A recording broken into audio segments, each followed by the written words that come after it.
Good morning, everyone, and welcome to the 6th Annual National Day of Arts in Care Homes. My name is Hilary Woodhead. I am the Chief Executive Officer here at the National Activity Providers Association. NAPA are proud hosts of the National Day of Arts in Care Homes, and I am absolutely delighted to be here with you today to celebrate this special occasion. Over the past 6 years, this event has grown into something truly remarkable, highlighting the transformative power of the arts in care homes across the country. This year's theme, Home, feels particularly meaningful. It speaks to the core of what we all strive for in care settings, a sense of belonging, comfort, and connection.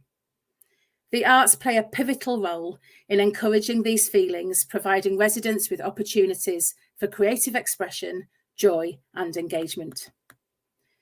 Whether it's through music, dance, visual arts, or storytelling, the arts help us to create vibrant, nurturing environments that truly feel like home. I'm also excited to introduce this year's Get Involved pack, designed to support care homes in integrating the arts into their daily activities. This pack is filled with resources, ideas, and inspiration, and I encourage everyone to register their events for a chance to win a fabulous art studio packed with materials. This is a wonderful opportunity to enrich the lives of the individuals you support and continue the creative work you're already doing. Now, let's talk about today's programme. We have a fantastic lineup of live events, starting today with my special guest, Sara Griffiths from the National Archives, who will be joining us shortly. Sara will share with us a little bit of information about the National Archives, how they work, and how they are supporting the National Day this year. At 10 a.m, I will be chairing a panel discussion with care leaders titled, "What are you doing to celebrate Art in Care Homes Day?" where we will hear how care homes are embracing the theme of home in their celebrations, and we will discuss and explore the role of arts in building a homely atmosphere for the individuals who live and work in care homes. At 11 a.m, I'll be chatting all things music with Emma Hewitt and Douglas Noble. Emma Hewitt from Kin, Douglas Noble from Live Music Now. And they will be telling us about the Live Music Now residency within Kin and the support that it provides to people living with dementia. At 12 noon, we'll be able to enjoy the sounds of Songhaven. We have a concert which will be streamed across our social media channels that will be filled with familiar tunes, uplifting music. So we encourage you all to check in with us at 12 noon and just listen to the wonderful sounds that Songhaven will provide. After lunch, Charlie Blair will be with us to get us moving and thinking about dance and the part that dance can play in your activity ideas and your programmes. Some of the emotional and the physical benefits of dance will also be explored. And then this afternoon, two of our partner organisations for this year will be hosting their own events, which we've been very, very happy to promote. 1:30 till 2:30, you can play rock and roll bingo. 2:30 to 3:30, you can get involved with the artful workshop Forget Me Not drawing. All of this information is in the event programme. You will need to register for the afternoon events. All the other events will just appear on our social media channels. So, as we celebrate, I'd love to hear about what you've been doing over the last 12 months. Please let us know. Get in touch, drop us a note. Tag us in your social media posts. We'd really love to see how you have celebrated arts across the last 12 months, but also what you're doing today. We really want to find out more about what's happening in your care home today and all week. I think some of you have got things planned for the whole week. We'd really, really love to hear all about it. So do use the hashtag, do keep in touch with us, do let us know what you've got planned. But before we get on with the rest of the day's events, I want to take a moment to thank all of our partners for their incredible support. There are arts organisations and arts facilitators championing this day all over the country. Thank you for bringing your talents to care homes. I want to thank activity providers and care home managers and care workers who are working their socks off today to make sure that it really is a day to remember. So thank you to all of you. A special thank you goes to our funders, to the Rain Foundation and the Bearing Foundation, whose commitment to supporting the arts in care homes has been invaluable. We really could not do this work to this standard without their financial support. So now, my very special pleasure. I'm very excited about this guest. So we're going to be talking to Sara Griffiths from the National Archives. Sara, are you ready to join us from backstage? Here she is. Hello, Sara. How are you? Good morning. I'm fine. Thank you, Hilary. Hello, everybody. Nice to see you. So can we just start off a little bit? Tell us a bit about yourself and about the National Archives. Okay, my name is Sara, and thank you for pronouncing it properly. It's often mispronounced.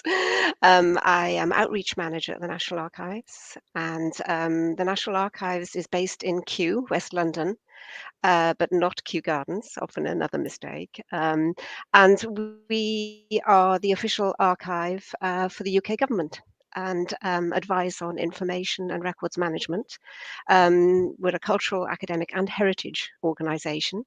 And our collection is one of the largest in the world. We have over 11 million records. Of those records, what we say are records, are actually a collection of documents, maps, designs, photographs, all sorts of artwork, and seals, an amazing, range of different items that have been created by government over the years and by kings and queens before that. And we look after them. And we make them accessible. We make them available for people to see. Wow. And how can people find out more about where to find you, how to visit you? Is it our website? Our website will give you all that information. We are closed on Sundays and Mondays typically, and but open Tuesday to Saturdays. And all that information can be found on our website. You can see how you visit us. You do not need to visit in advance. Like a library, you need to have a sort of a library card if you're going to be looking at original documents. Right. But if you're not, if you're just coming to use the websites and because people can do a lot of family history research if they come on site, then they can do that free of charge. And there's a cafe and a small museum and a shop. And they have to book in advance or not to do that? They don't need to do that. They can come along, but if they are going to get if they are going to get what's called a reader's ticket, then that will last for 3 years. What I would advise is they do as much beforehand in terms of knowing the research they want to undertake so that they can start ordering documents as soon as possible. And we've got a very, very good response in getting the documents from our repositories to the reading rooms quite quickly. But all of this information will be found on the website, Hilary. Brilliant, thank you. That's great. I want to come. I've never been. I'm definitely going to set myself a challenge to come and see you as well. It sounds amazing. So can you just tell us a little bit about what motivated the National Archives to support the National Day of Arts in Care Homes, and how you see your role in contributing to arts in care settings? Well, we believe that archives are for everyone. And, don't often say, oh yeah, let's pop along to the archives. But there is something here for everyone. It's quite amazing. When I started working here, I thought I'd be here 6 months, but actually a little bit of digging, and it's sort of a bit like archaeology. You keep digging and then you find amazing material. So our role, as I say, is to preserve, but to make things accessible. And I've worked now for over 20 years with people in care home settings, and worked for 4 years with NAPA on a number of different projects. Started out doing the Arts in Care Homes Pen Pal campaign because I believed so strongly in the importance of trying to link people at a time when everyone was vulnerable, and for people in care settings, that was worse than anyone, I think, to try and connect them with the outer world. So we were linked, the National Archives were linked with a care home in Walsall in the Midlands. And I wrote for 2 years, letters, blogs, photographs from the archives, just to sort of try and answer queries, just to sort of create a little bit of interest, I hope. And we carried on then having to work in different ways because as outreach, we've always worked with people in community settings. And when you can't go to those community settings, you have to think differently. So we started to undertake more online work through workshops and also through creating resources. So I created a resource with colleagues called 5 Photos, which just used already digitized material that we could respond to very fast when everyone was still locked down and we couldn't get into the archives. And since then, created My Home, which has been in association with Share and Mencap. It's meant to be an accessible resource based upon photographs from across the world. Wow. Amazing. And that how that's built and developed, but you're still, more than ever, it seems, motivated to keep those connections going. And that's just so important, isn't it, to keep because those connections were threatened, weren't they, when everything had to go online. So the fact that it enabled you just to think differently and be creative, but to continue, is fantastic. And we've heard so much from care homes throughout the NAPA membership and beyond, really, about how thinking differently and having to be more creative when we couldn't meet in person, how that's really strengthened people's relationships with cultural organisations, with museums, etc., with outreach programmes such as yours. Really, really important. And I think we'd like to hear more about that, actually. So if any of you are listening out there, and have connected with your local heritage organisations, cultural organisations, museums, please tell us about it, because we really want to know about how that works, really. What makes it work, what some of the challenges are and how you've overcome them, but what's special about it, because there is something special about it. I can hear that when you're sharing it. There is something special about enabling people to continue to make connections with those local or national organisations. Absolutely. People are fascinated by local history, aren't they? And about and their own family history, perhaps, or the history of their home. And I think you can do that. I mean, I was thinking, the National Archives is home to a wide variety of different records that sit in boxes on a shelf, and they're from all over the world, in as much as they reflect what's happening across the world in people's homes, whether in that home country there's a hurricane or a tornado, or whether there's war, or whether there's some conflict, or in many cases, people are talking about what they want to do to change things. But we've also got this incredible collection of designs, which are taken from people's samples that were sent in through copyright. So William Morris designs, which are exquisite, or we might have wills and inventories that detail we have Shakespeare's will and Jane Austen's will. And, it details the fact that you've got the second best bed is reserved for Shakespeare's daughter. And you think, what happened to the first one?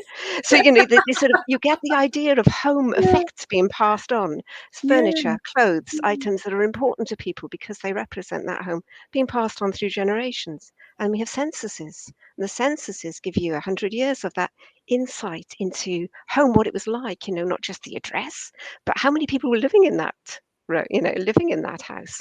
Who were they? What were they doing? What were their jobs? Where were they born? Where was their birthplace? So you get more and more information as the censuses become more clever, I suppose, and smarter at recording information that will help give this picture, which is invaluable for family historians.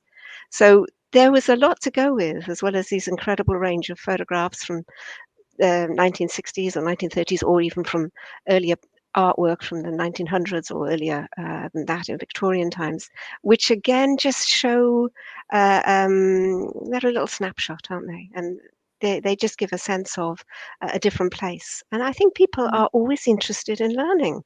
They want to understand what places look like and to share, and through interaction with various people over the course of the years. What is always striking is how much they can tell you about things you don't know. You show them a photograph and they'll say, "Look, I can tell you what that shrub is, and I can tell you what you do with it." And or, for example, look at what he's doing in this photograph. If you look at that photograph there, you'll see this street. Now that street's no longer there, or they've renamed it. You learn so much because people want to share, and we don't stop wanting to share and learn, I don't think. No, I agree with you. And I think for people who are living in care homes, the home is such a powerful theme, isn't it? We call it a care home, but for some people it can take it can take some time for them to feel that they're at home. And I think sometimes we really push this is your home now, which for many people, they actually find that quite difficult to accept, because it might not have been a home of their choosing, but the relationships that they form, the way that they spend their time, may well help them feel at home. And I think we focus a lot on that at NAPA. What enables people to feel at home, to feel safe, to feel valued, to feel loved? You know, that's generally what home means, isn't it, to people? It's a place where they feel valued and loved. And the arts, I think, in so many ways can really help people to feel at home, to feel safe, to feel valued. Obviously you've touched on this already a little bit, but I think, you know, the National Archive, the more you talk about it, I can really see how the theme of home fits. But is there anything else, particularly in terms of care homes, you know, so linking with care homes, that you think your materials can support activity and care teams with? I think we've got a vast range of different starting points, because I like to think of the archive as a place of stories. So we do a lot of audio drama work, for example, or we look at exploring the concept of home for people for whom home is far away. There's been a migration. I mean, none of us are actually, I don't think many of us at all are actually still living in the place that we were born and bred. You know, I'm from Cardiff, but I'm living in London, and I think, you know, when you look back historically as well at your family history, or you're exploring other histories, we've always travelled. People go where there is work, and they make homes in different places. They marry and they leave the family home, or they, you know, for various reasons, we are not where we started. And I think that, so that concept of change and home being a transitory thing is really important. And Hilary, I've forgotten your initial question because I've gone off on a tangent a No, little you bit. absolutely have answered it, because I think that's why we loved this theme so much, and particularly when we're working with older people, we're working with people who are living with dementia, where perhaps, you know, they are at a time in their lives where they are reviewing all of that. They're reviewing all of their experiences, their hopes, their dreams, their successes, perhaps the things that they haven't done that they wanted to do, all of that, where we're all a mixture, aren't we, of all of these experiences, and all of those experiences kind of are home. All of that together is how we experience home. Yes, I was born in Yorkshire. I grew up at the seaside. Now I live in Brighton. I've just been on holiday for a few days in Malta because that was a special place for my mum, who actually I lost last year. And all of these experiences, they're all part of me. They're part of my identity, my home. But I've never lived in Malta. I've never lived there. But yet I felt so at home there because it was such a special place for my mum. Yes, and so it's really, you know, all of these ideas about their touch points, aren't they, as you say, about that people can connect with, which helps them, I suppose, with it's about personhood, isn't it? It's about that our identity, who we are, what makes us tick.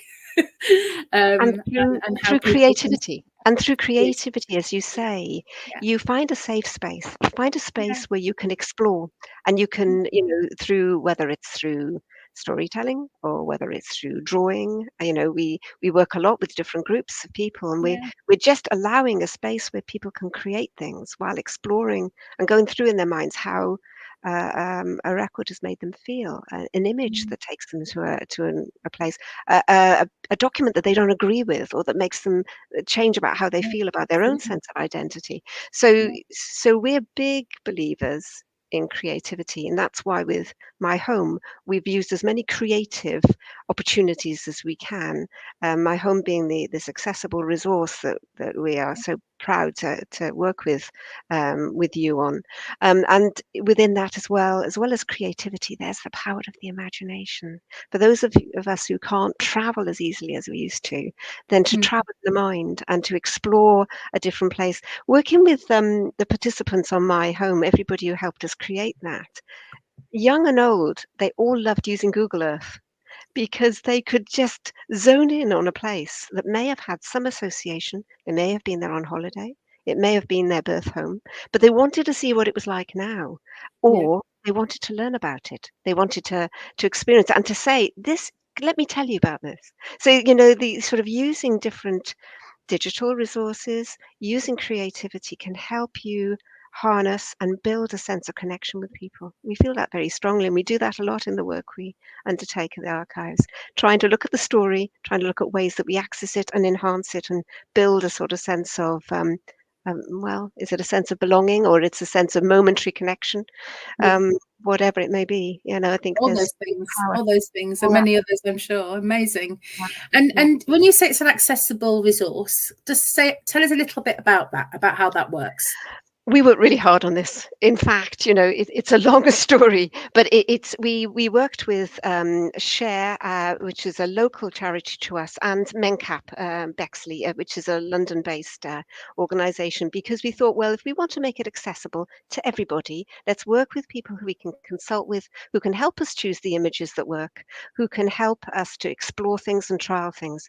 The National Archives has to be accessible. 100% accessible. Many organisations don't need to worry about this, but we, as the official government archive, have to. So we need to make sure that we reach as many people as possible, and people can use our material without having issues with it. So, for example, all of the images that you see, they are all visually described, and they're mainly black and white. So it helps to get a sense of looking within those images as well, because of course they're old images, they're not beautiful multicolour. Unfortunately, mainly, apart from the artwork, there's a lot of black and white images. But we've introduced sound files. We have games that we've trialed, and we've worked with external suppliers to make sure that we build platforms that are accessible. So a lot of the accessibility, it's meant to try not just to be technically available, but also to encourage a multi-sensory approach, so that people may want to look at the image, or they may want to do something with it. They may want to be inspired by something else, and actually do something creative through the templates that we create, some colouring, create an ideal room, what it looked like. Or do an imagination thing. So how would I go to this place that I would love to go? I'd love to go back to Malta. Where am I going to? How would I go? How could I get to Malta? What's the this craziest way I could get to Malta? What will that be? Just to sort of try and explore both a sensory approach and an imaginative response. So, we feel it's a joy to do this job in those occasions, because you feel that you can become a more mindful archive, that you can look at records beyond what they look like on the page, but where they can take you in your mind. There's a big part of that is what I find really thrilling. So it's why I'm so glad to be working with you on this. What a lovely job. It sounds lovely. Yeah, it's amazing. It has its moment. So how do activity providers and care teams, how can they get their hands on this archive? What do they need to do? Well, first of all, you can follow the link to the My Home, for example. I think that's up already. I believe that's up already. Other than that, we have an image library. If any of the images are of interest, we have blogs in the National Archives, which are hugely popular and cover a massive range of material. If you're local, and most people are not, of course, then there's an exhibition you can come and view, but you can pre-order material. You may need a little bit of research. This isn't a Google world. Nothing. We have over 11 million documents, records, and so not everything, of course, is digitized. A small proportion is, but people can find inspiration in all sorts of places. I would recommend our audio plays. They're a fantastic way to get in, and you can view those on the Outreach webpage. But there are so many different ways to engage with us, and if you have any questions, I'd be very happy for people to answer them. If you contact outreach at nationalarchives.gov.uk, I'd be very happy to help with new ideas, or to point people in the right direction. Sara, that's been amazing. Thank you so much for joining us. This is just an amazing launch for today. I feel really inspired by everything that you've shared, and I can see your passion as well. It really comes across. So you're obviously in a job that you really love, and it's. I'm going to book my. I'm going to go. I don't need to book. You said I don't need to book. I'm coming. Come and visit us. I'm definitely going to come. Well, thank you. Thank you all for those of you who are watching live. Thank you for being here live today. Please share with your colleagues, with your friends and neighbours, so that everybody can find out about what we've got planned for today, but also that everybody can hear about the National Archives. Really, really exciting. But for now, thank you all very, very much for joining us, and we'll see you a bit later. Bye for now. Thank you. Goodbye.